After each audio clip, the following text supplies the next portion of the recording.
चलिए जी, बिस्मिल्लाहिर्रहमानिर्रहीम। तो स्टूडेंट, सेकंड ईयर मैथमेटिक्स में आज हम एक्सरसाइज 1.5 के कुछ सवालात को परफॉर्म करेंगे। अच्छा जी, क्वेश्चन लिखा हुआ है स्टूडेंट्स आपके पास, show that show that the sequence show that the sequence an is divergent is divergent in the following cases in the following cases। अब डाइवर्जेंट किसे कहते हैं स्टूडेंट्स, अभी आपको पता चल जाएगा। जैसे क्वेश्चन नंबर 1 दिया हुआ है आपके पास, ए एन इक्वल टू 2 की पावर एन।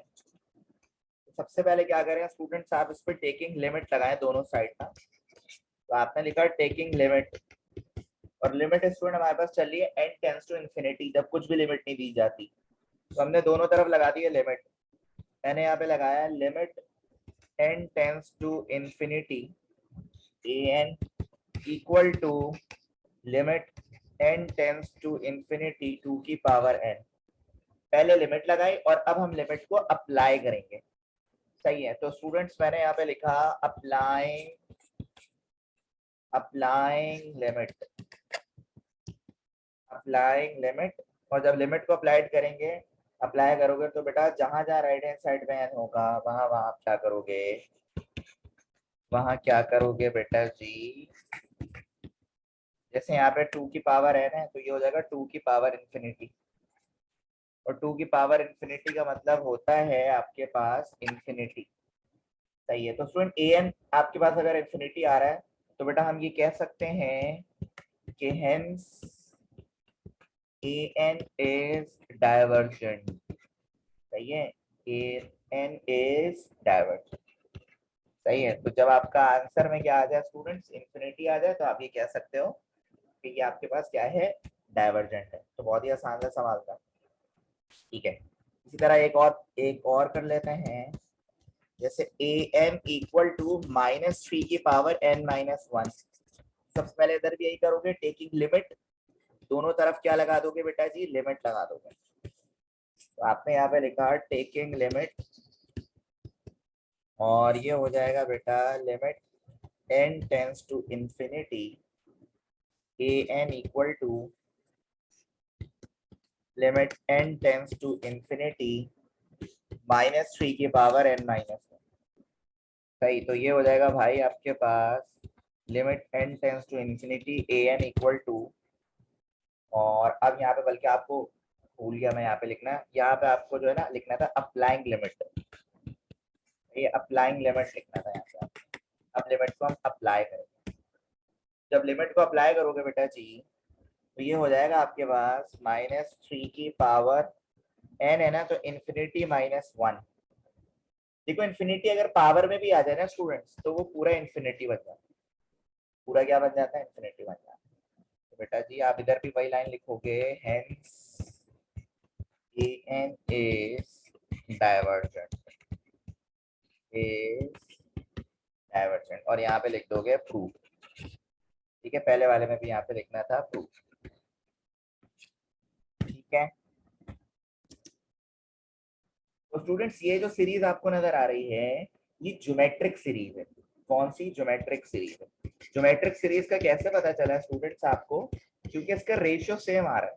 9 डिवाइडेड बाय करोगे 3 तो 3 आएगा, 27 डिवाइड बाय 9 करोगे तब भी 3 आएगा, 81 डिवाइड बाय 27 करोगे तब भी 3 आएगा। तो जब रेशियो सेम आता है तो बेटा वो आपके पास ज्योमेट्रिक सीरीज हो।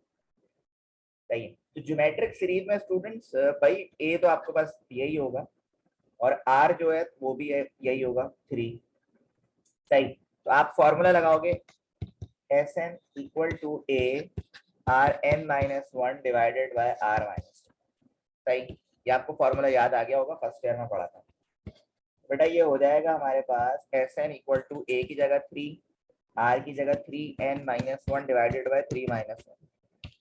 ये हो गया student S n equal to 3/2, या तो 3 -1 2 बचेगा, ये आ जाएगा 3n -1। और अब यहाँ पे आप लगाएंगे लिमिट यहाँ पे, तो मैं यहाँ पे लिख रहा हूँ टेकिंग लिमिट।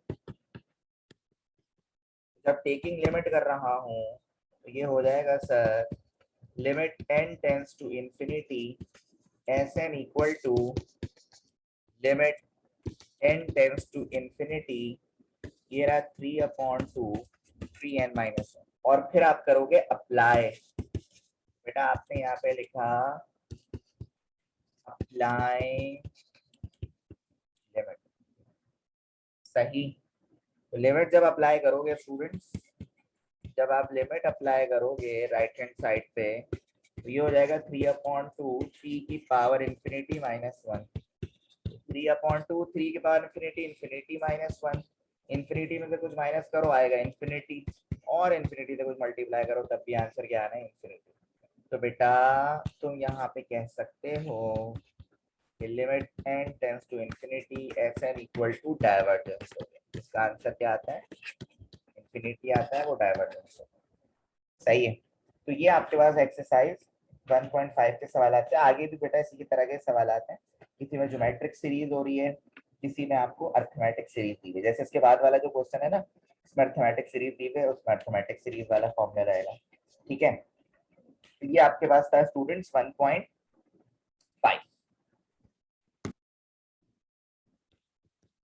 और अब स्टूडेंट्स हम कर रहे हैं एक्सरसाइज 1.6, इसमें आपके पास लिखा हुआ है इवेल्युएट, इवेल्युएट, और क्वेश्चन नंबर 1 में कह रहे हैं लिमिट x टेंड्स टू 0, और दिया हुआ है 3x³ - 2x² + x divided by 4x² + 2x। सही है। देखो इन सवालात में क्या करते हैं बेटा, सबसे पहले जो है ना, इसको जहां तक पॉसिबल होता है वहां तक सॉल्व करते हैं इन सवालात में। सही है। तो यहाँ पे देखो तुम्हारे पास दिया हुआ है लिमिट, अच्छा लिमिट भी दी हुई है x टेंड्स टू 0। पहले तो आपने क्वेश्चन उतार दिया यहाँ पे, सही है। इस तरह के क्वेश्चन आपने देखे भी है वीक मैम में। यहाँ से ऊपर से देखो कुछ कॉमन निकल रहा है x, निकाल लो भाई, जो कॉमन निकल रहा है निकाल लो। तो आपने यहाँ पे x कॉमन निकाला, यहाँ पे बच रहा है 3x³ - 2x और +1, यहाँ से नीचे से भी x निकाल लो, और 4x - 2 बच जाएगा +2, ये x क्या हो गया, कैंसिल। अब तुम्हारे पास बच रहा है यहाँ पे limit x tends to 0 3x² - 2x + 1 divided by 4x + 2। सही। अब यहाँ पे लिमिट को आप अप्लाई करो, आपने यहाँ पे लिखा अप्लाइंग लिमिट, और जब लिमिट अप्लाई करोगे बेटा जी, तो जहां जहां x होगा वहां वहां 0, वहां वहां 0।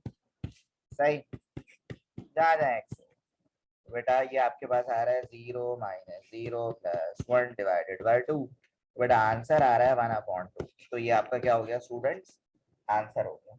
आई होप स्टूडेंट्स आपको आसान लग रहा होगा। इसी तरह पार्ट 2 भी है स्टूडेंट्स। पार्ट 2 में कह रहे हैं limit x² - 9 divided by x - 3, और लिमिट दी हुई है x टेंड्स टू 3। देखो ऊपर फॉर्मूला बन रहा है ना, सबको पता लग रहा है ऊपर फॉर्मूला बन रहा है सर, ऊपर फॉर्मूला बन रहा है a - b और a + b का, तो बना दिया मैंने भी भाई, और ये रहा। सही, तो ये और ये हो गया कैंसिल। फिर आप जब इस पर लिमिट अप्लाई करोगे बेटा, आपने यहाँ पे लिखा अप्लाई लिमिट, तो अप्लाई करोगे स्टूडेंट्स, तो ये हो जाएगा 3 + 3, क्योंकि x टेंड्स टू 3 है, तो आंसर कितना आएगा 6। बहुत ही आसान सवाल था। इधर आते हैं बच्चों, पार्ट 3 पे आते हैं आप। तो पार्ट 3 में आपको दिया हुआ है लिमिट x टेंड्स टू 2 और x² - 5x + 6 divided by x² - 7x + 10। सही। अब यहाँ पे क्या हो रहा है स्टूडेंट, सबको पता लग रहा है सर यहाँ पे मिडिल टर्म फैक्टर हो रहा है, ऊपर और नीचे स्टूडेंट्स दोनों क्या हो रहा है, मिडिल टर्म फैक्टर हो रहा है। तो बेटा जब मिडिल टर्म फैक्टर हो रहा है तो आप भी कर दो यार। अब मिडिल टर्म फैक्टर तो मैं सिखाऊंगा नहीं, मैं आपको पहले बहुत दफा सिखा चुका हूँ। ठीक है, किस तरह आप मिडिल टर्म फैक्टर करते हैं, बीच वाली चीज को तोड़ते हैं। तो बेटा इसको जब मैं ब्रेक करूंगा, ये बनेगा 2 - 2x - 3x + 6। इसी तरह ये हो जाएगा x² - 2x - 5x + 10। सही। अब आप कॉमन शॉमन ले लेना, मैं ले लेता हूँ बल्कि कर देता हूँ ये। यहाँ से कॉमन लोगे ये आ जाएगा x माइनस टू, यहाँ से लोगे ये भी आएगा x माइनस टू, तरह ये हो जाएगा x माइनस टू, ये भी हो जाएगा आपके पास x माइनस टू। ऊपर से आप जब कॉमन लोगे बेटा, limit x tends to two, तो ये देखो ये और ये सेम ब्रैकेट, ये और ये सेम ब्रैकेट, तो एक ही दफा लिखो x माइनस टू और ऊपर बचेगा x माइनस थ्री, नीचे भी आ जाएगा x minus two into x minus five, ऊपर और नीचे वाली वैल्यू सेम कैंसिल, बेटा आपके पास आ रही है limit x tends to two x minus three divided by x minus five. और अब यहाँ पे बेटा आप अप्लाई करोगे लिमिट, तो आपने यहाँ पे लिखा अप्लाई लिमिट। तो बेटा जी जब आप अप्लाई करोगे ना जहां जहां x है टू, तो ये होगा two minus three, two minus five, है ना। तो बेटा आंसर आ रहा है minus one upon minus three, minus से माइनस कैंसिल, तो फाइनल आंसर आ रहा है one upon three. Question number 6 students आपको दिया हुआ है limit x tends to zero,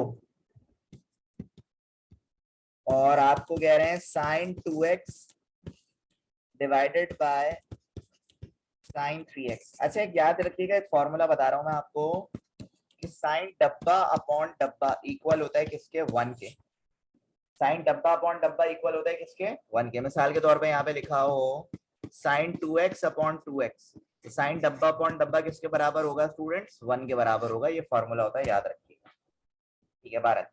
अच्छा अब आपके पास जो क्वेश्चन दिया हुआ है limit x tends to zero sine 2x upon sine 3x, ये दिया हुआ है। अब आपने कहा यार सर मुझे जो है ना किसी तरह ये बनाना है 2x अपॉन 2x बनाना है, तो आपने कहा सर इसमें तो कोई बड़ी बात है ही नहीं, अभी कर देते हैं। तो ये हो गया limit x tends to zero, x tends to कितना हो गया, जीरो हो गया। अब तुमने क्या करा स्टूडेंट्स, यहाँ पे लिखा साइन 2x और अपॉन में लिखा x, अपॉन में क्या लिखा x। इसी तरह यहाँ पे तुमने लिखा साइन 3x और अपॉन में क्या लिखा x, दोनों के डिवाइड में तुमने x रख दिया, इसको कैंसिल कर दोगे तो वापस ऊपर वाली चीज बन जाएगी। सही है, ये तुमने एडिशनल काम करा है यहाँ पे। क्यों कर रहे हो, ताकि ये फॉर्मूला बना सको साइन डब्बा अपॉन डब्बा इक्वल टू वन। अब आपने कहा सर x से तो काम नहीं चल रहा, तो यार एक और काम करो ना, इसको यहाँ पे मल्टीप्लाई पे डिवाइड में भी टू रख दो और मल्टीप्लाई पे भी टू रख दो। इसी तरह यहाँ पे मल्टीप्लाई में भी थ्री, डिवाइड में भी थ्री रख दो और मल्टीप्लाई में भी थ्री रख दो। और ये सारी मेहनत इसलिए कर रहे हैं, तो देखो साइन डब्बा अपॉन डब्बा बन गया, इसी तरह साइन डब्बा अपॉन डब्बा बन गया। इतनी मेहनत इसलिए कर रहे थे, साइन डब्बा अपॉन डब्बा किसके बराबर होता है, वन के बराबर होता है, इसके बराबर होता है वन के। लेकिन लिमिट तो दोनों पे चल रही है, तो तुम इसको इस तरह लिखोगे, तुमने यहाँ पे लिखा limit x tends to zero, और ये होगा साइन 2x अपॉन 2x और यहाँ पे मल्टीप्लाई बाय 2। इसी तरह limit x tends to zero, और ये लिखा आपने यहाँ पे साइन 3x अपॉन 3x और ये रहा मल्टीप्लाई बाय 3। ये बन गया ऊपर और नीचे फॉर्मूला। अब मैं यहाँ पे जब लिमिट को अप्लाई करूंगा, मैंने यहाँ पे लिखा अप्लाइंग लिमिट, तो जब मैं अप्लाई करूंगा ना तब जाके ये फॉर्मूला बनेगा। तो ये तुम्हारे पास होगा वन मल्टीप्लाई बाय टू और वन मल्टीप्लाई बाय थ्री। इसका आंसर हो जाएगा स्टूडेंट्स आपके पास टू अपॉन थ्री। ये क्या हो गया स्टूडेंट, आंसर हो गया।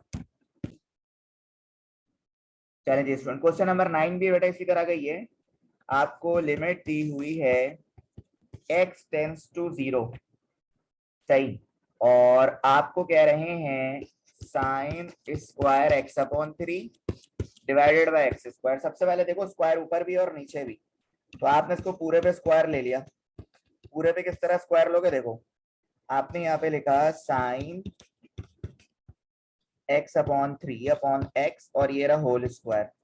अब आपने कहा सर ऊपर एक्स अपॉन थ्री नीचे एक्स है सिर्फ, तो आपने कहा सर इसमें कौन सी बड़ी बात है, नीचे इधर यूं करें और इधर मल्टीप्लाई पे वन अपॉन थ्री लगा दें, है ना, बैलेंस तो करना है सर। अब ठीक है, साइन डब्बा अपॉन डब्बा बन गया। जब साइन डब्बा अपॉन डब्बा बन गया स्टूडेंट्स, तब आप करोगे अप्लाइंग लिमिट। तो मैं यहाँ पे लिख रहा हूँ अप्लाइंग लिमिट। जब लिमिट अप्लाई करोगे साइन डब्बा अपॉन डब्बा होता है 1 के बराबर, है ना। तो बेटा ये हो गया 1 मल्टीप्लाई बाय 1/3 का होल स्क्वायर, यानी 1/3 का जब होल स्क्वायर करोगे तो स्टूडेंट्स आंसर आएगा 1/9। ये आपका क्या है स्टूडेंट्स, आंसर है। ठीक है, तो ये था स्टूडेंट हमारा आज का सेशन। बाकी क्वेश्चन इंशाल्लाह नेक्स्ट सेशन में आपको कराएंगे।